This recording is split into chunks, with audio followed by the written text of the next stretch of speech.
we'll just move on to the recommended annual plan. Actually, Leanne, it's probably lunchtime, but I just need to duck out to sign a document at lunchtime at 12:30 or 12:45.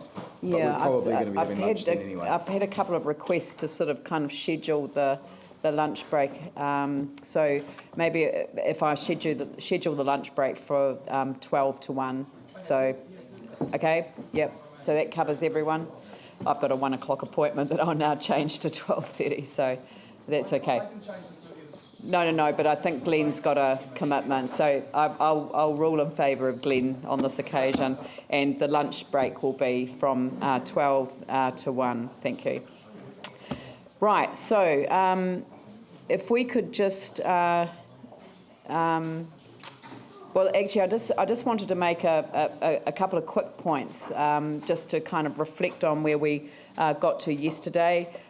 There's obviously been a lot of hard work going behind the scenes. We had a working lunch yesterday where we worked through a number of the issues, and I think that has enabled us to look very carefully at what is in and what isn't in terms of the annual plan. I think very much yesterday was focused on how we got to where we got to, and this is an inheritance document. Our starting point is the 3-year plan, and obviously it's the second year in that 3-year plan, and we are restricted in terms of what we can and can't do with respect to what we went out and consulted on and where we are today. And of course we've had events occur during that period of time which we have not been in a position to absorb the cost of. But I also want us today to reflect on looking forward, because this is, as I say, it's a part of a process that has come to us as a new council, and where we go from here on in, after we set the annual plan today, we are then in a position to lift our eyes up and over and forward into the future. And I want us to be in a position to really give a strong steer to the people of Christchurch about what the true financial situation of the City Council is, what the parameters are that have been imposed, but also what the solutions are. And I think people are looking to us for the solutions, and I'm very much looking forward to the opportunity to putting all of those on the table. And the date that we are going to do that is the 31st of July, and that is the date that we will release the Cameron Partners report, because we will be able to look to all of the options that sit in front of us, and that will be a very good foundation for a public conversation, because it is not just a simple matter of going out with a plan and consulting and calling for submissions, having a few hearings, and then coming to a situation like this. I want us to be out there in our communities having a very deep and meaningful conversation about what the city's future is. A vision for the city, a vision for us in terms of our future, but also a vision for a financially competent and resilient organisation, so that we don't have to face the hard choices that we've had to face in the past. That does mean that we have to make hard decisions, and I'm not going to resolve from that. I think it's what we have been elected to do. So the 31st of July, that will be our line in the sand, and it will be our opportunity to go out and really talk openly and honestly about what the options are, without any fear that anything is hidden from view, that it is all out there and all of the options are on the table. So I thank councillors for all of the hard work that they put in yesterday. I know that it was reported as a stop and start occasion, but I know that how hard people worked behind the scenes, and I think it did make for a very good day, and it has set us up for a good conversation this morning. Again, people have worked very hard overnight to be looking through some of the detail around some of the options, and if I could invite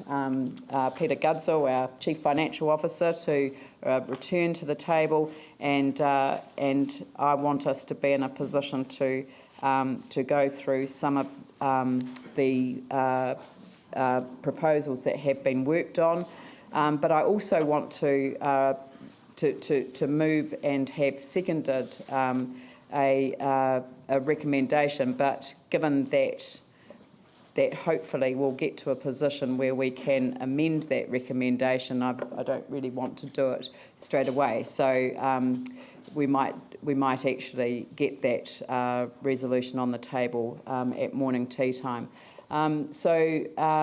If I could also just acknowledge that I've received a last-minute amendment from one of the councillors with respect to the Stadium Trust request for funding for their seats.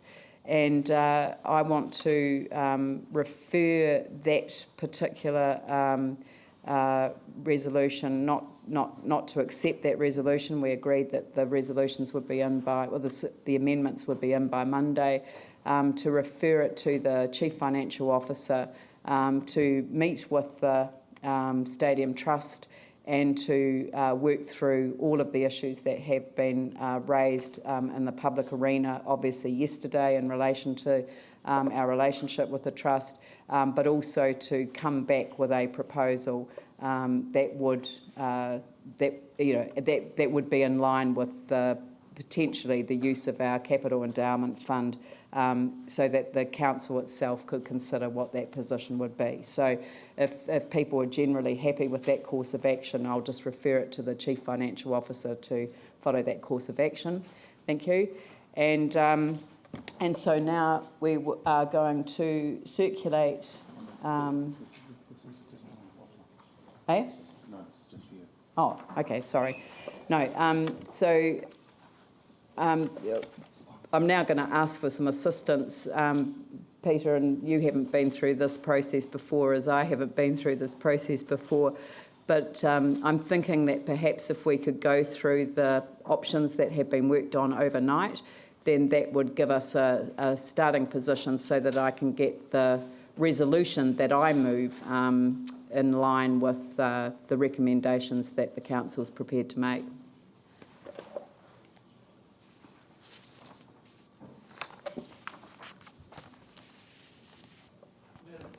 Yep. Just a couple of minutes with Peter Mitchell to figure out the process that we take from here. Okay.